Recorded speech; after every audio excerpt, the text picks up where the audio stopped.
Talking college football week 6 with Brad Crawford. You can catch him on CBS Sports and also 24/7 Sports, giving a tremendous analysis on college football every day. So let's look at the Big Ten.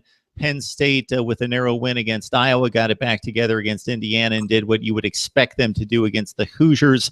They take on Northwestern, a team that's been somewhat disappointing. Many thought would be a factor in the Big Ten West. Nebraska takes on Wisconsin. We're waiting for the Badgers to play somebody really good to see how good they are. But I think we're getting what we typically get from Wisconsin: limited plays in the passing game, the running game solid. The front seven on defense is really good. They're going to be sound in terms of technique, really good on defense, and I think they're going to win that division. And then we also have Michigan State with Sparty, probably finding that mid-level between how good they were 2 and 3 years ago versus how awful they were last year, and they go to the Big House to take on Michigan. Yeah, I think right now, as far as power ranking the Big Ten, I'd probably go Penn State is kind of in that upper echelon elite realm.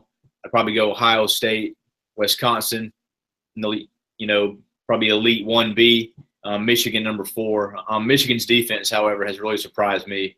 Replaced 10 starters, and Don Brown has that team playing as good as anybody in the country defensively. If you watch Michigan's games, I mean, their secondary, their linebackers, pass rush, at all 3 phases, they're a very good football team.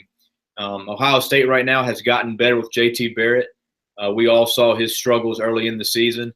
Last couple of weeks, though, Ohio State's clicking on all cylinders. I think the Buckeyes right now lead the Big Ten in total offense, scoring offense, first downs, passing yards. I mean, they're tops in all categories. Getting back to Wisconsin, they're a team, in my opinion, that rarely loses games they aren't supposed to. I think Paul Chris done a good job of, not having those kind of hiccup games in the Big Ten that can take you out of contention. Wisconsin's probably a team, man, that'll finish 11-1 or better that nobody's talking about, and it's the same way every year. Like you said, they're probably going to win that division, but Ohio State, Penn State here in a couple weeks. I'm looking forward to that. But Penn State's game at Northwestern Saturday, 14.5-point favorites. I like Penn State in that game, but just be careful. Pat Fitzgerald's a very good coach.